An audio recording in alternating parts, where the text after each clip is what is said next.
Hi everyone, this is Sean. Welcome back to my channel. Press the like button, subscribe, share, comment.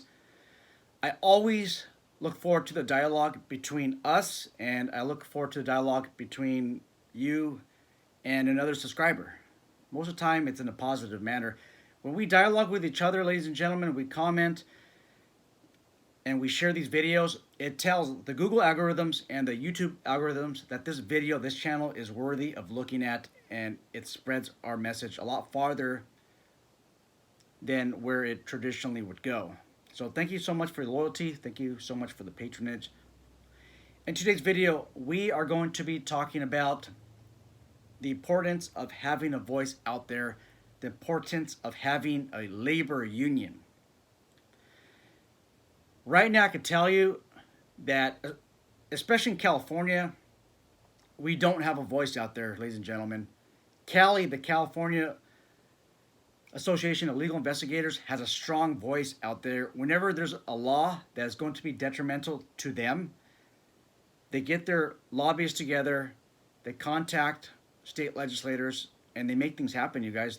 A lot of these bills that are against private investigators and private security, they tend to go around private investigators and then hit private security right in the face.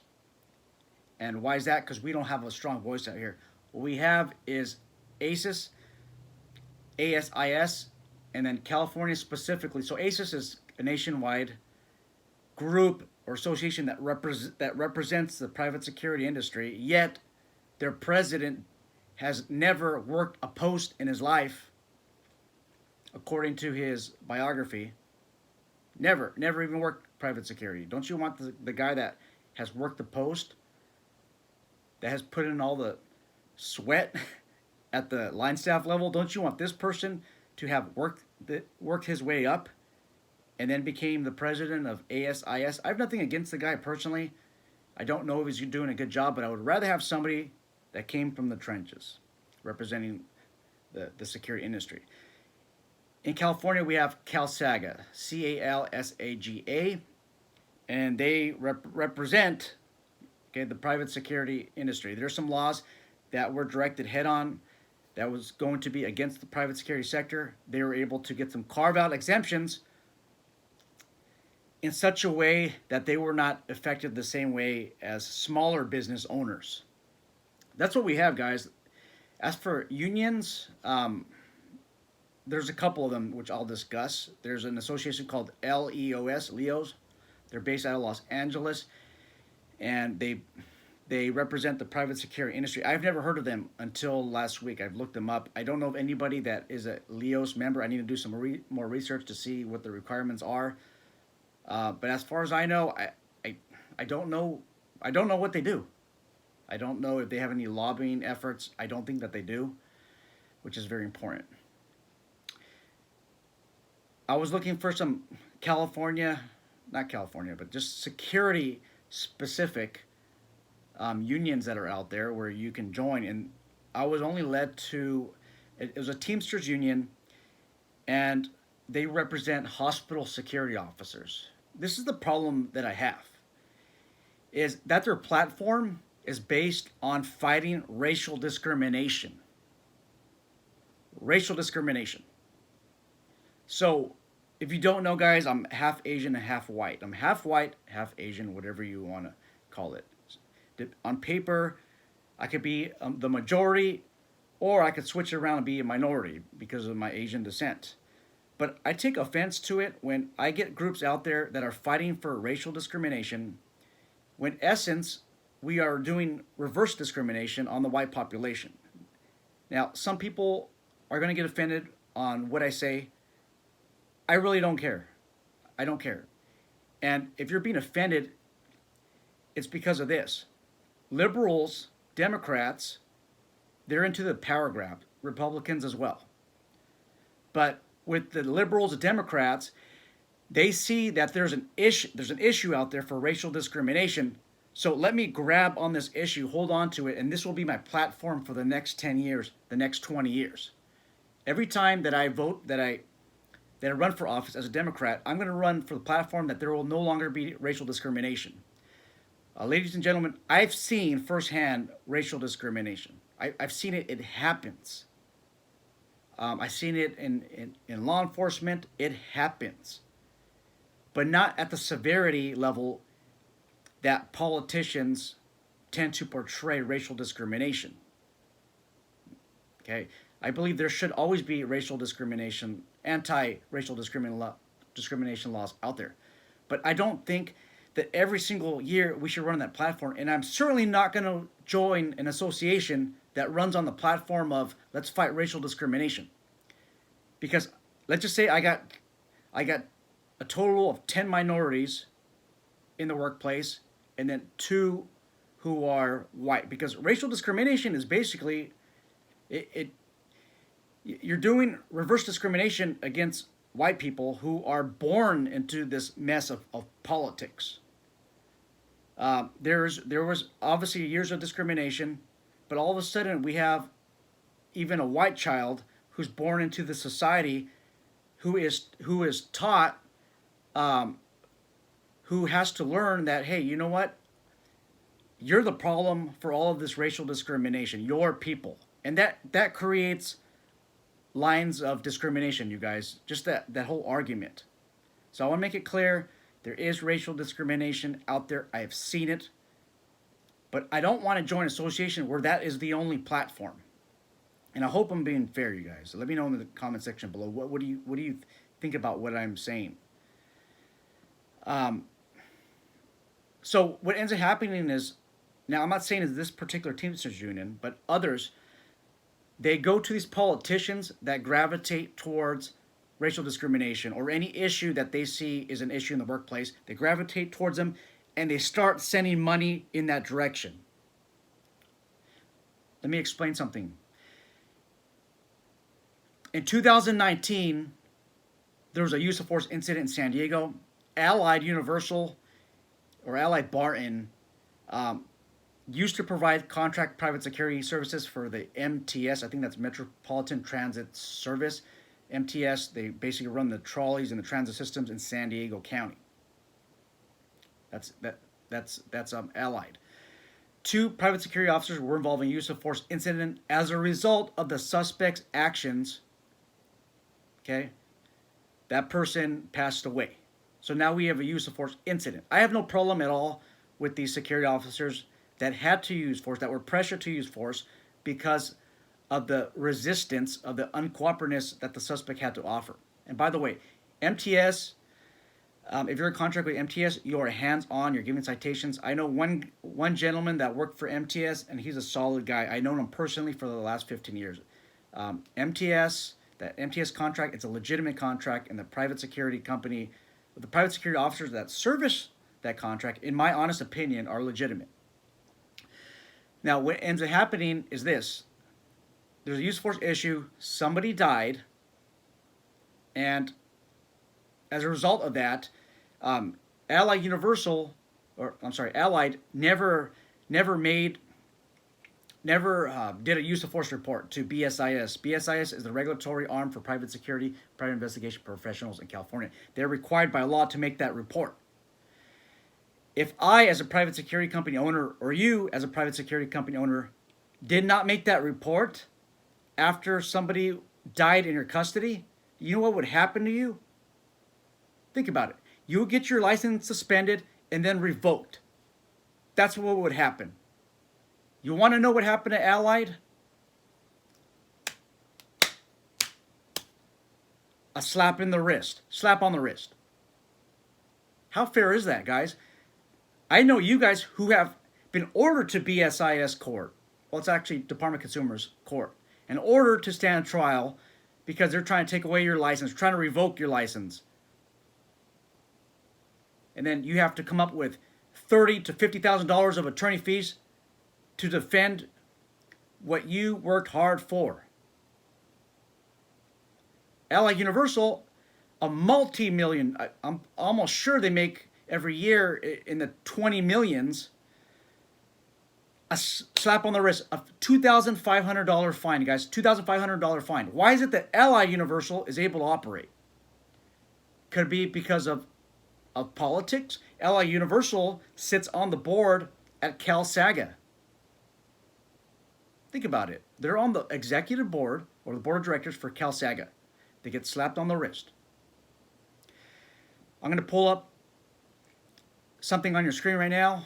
It's a graph of political contributions. On the left part of the graph is what Ally Universal, what they gave to the Republicans. It was under $600. Multi-million-dollar company. Why is Allied only giving $600? It's not a matter of how much. It's a matter of the discrepancy of contributions. So on the chart on the right is Democrats. Is the Democratic Party. Allied Universal contributed a little bit under less than $3,000 to a political action committee that was that was received or that was used by the Democrats. Think about it, guys.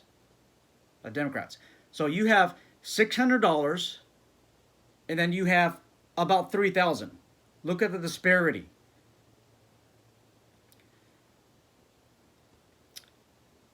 Fellow content creator David from the Security Guard Command. I recommend that all of you subscribe to his channel.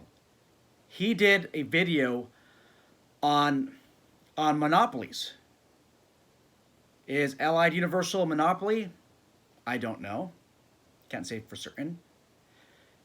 When you buy up different security companies so you can form a larger security company, the largest in the world, is that a form of unfair competition? Are you trying to form a monopoly? I don't know.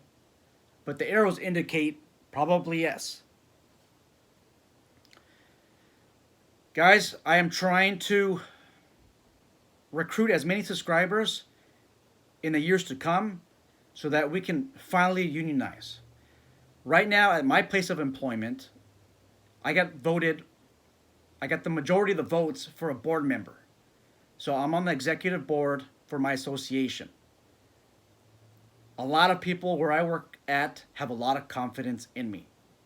And I hope that you have confidence in me as well. The problem that I'm having right now is, number one, subscriber count. I can't do much with under 2,300 subscribers of today. There's not much I can do. Now, I subscribe to somebody named Meet Kevin, MEETKEVIN, and he's got subscribers I think when he was about 1 million subscribers, he got so much attention that he ran for governor, and he was number 3 or 4. He was actually right below Gavin Newsom. By the way, you guys, make sure that you guys vote. By the time I release this video, you may have voted already, but today, June 8th, I think, is voting day in California. Make sure you guys vote. But anyhow, Meet Kevin was able to run for governor and get pretty, I don't want to say, well, nobody got pretty close to Gavin Newsom, but he was on the top for the Democrats, guys, and I was actually going to vote for him. He made some very good points. I voted for Larry Elder, but my second choice was Meet Kevin, who also, his real name is Kevin Palrath. He would be next in line, guys, but he was able to get that much subscriber count. I'm not planning on running for governor. I know that if I ran for governor, I'd fix up this damn state in California. But the reality is nobody wants a Republican as governor. My ultimate goal, my objective is to be the chief of BSIS, the Bureau of Security Investigative Services, but that will not come to reality, guys, because California is a Republican-based, Democrat-based state. That's what I want it to be. In the future, in the next 8 years, I would like to be a BSIS committee member. But again, because I tend to vote Republican, that dream or that objective probably is not obtainable. But ultimately, I would like for all of us to unionize. The Advancing Security channel asked me about unionizing, and I said, in all reality, guys, this is a 10-year project, maybe even a 20-year project. This is not something that happens overnight.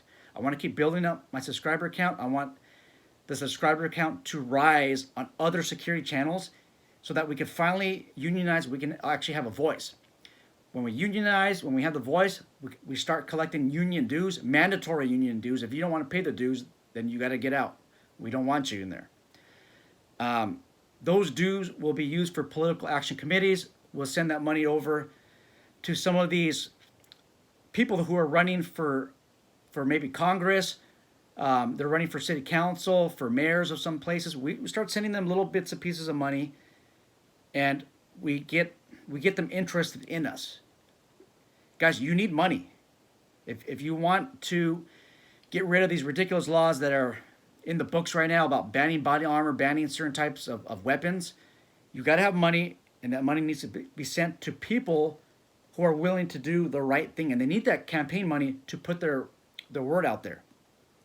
Gavin Newsom has, I forgot the count, it was like 20 million in campaign funds, when his contenders only have 1 to 2 million. Some only have like $20,000. A lot of these politicians who are all screwed up, they get into office because of the money that's being sent to them and the attention. So that is my plan. That's a long-term plan, the next 10 to 20 years. I'm being realistic. I'm being real. I'm being realistic. But I need other people in our category here to help me join the fight. I know I have a handful, but we need more. Guys, I'm in law enforcement. I'm not saying I'm better than everybody else. I'm not. All I'm saying is I'm in a different category. I don't work private security anymore. We'll say on a line staff level. So I'm not like you guys. I'm not at the post, sweating my butt off, working my tail off, receiving all these back injuries and all these ailments. I'm not doing that right now. I'm doing something else. What we need is somebody who is a field staff member to just start jumping up our ranks and start assuming these leadership positions. I will always be the backbone, but we need someone to step up. Let me know what you guys' thoughts are on this about unionizing. Maybe not even unionize, just creating an association. I think it might be better just to create an association, because with a union, it's more of an employee rights and benefits. But association, we can lobby. We could send lobbyists to Sacramento, to Tallahassee, to Portland, to your state capital. And we're going to start getting the message out there that we're not going to tolerate some of the stuff. And what I eventually want to do is we're going to make these demands that will increase our survivability in the workplace, make our workplace safer. If those demands are not met, that everyone in our association, everyone in our union will go on strike. Doesn't matter if you're working executive protection or some important, maybe court assignment, or you're protecting some of these legislators, we are going to go on strike. If you are in our association or union and you do not go on strike, then you're going to get the boot. We're going to kick you out. It's automatic removal. And that's what we're doing. I hate to play hardball, guys, but this next decade, this next 20 years, involves somebody being tough. It involves the game of hardball. Looking forward to your dialogue. You guys take care and be safe.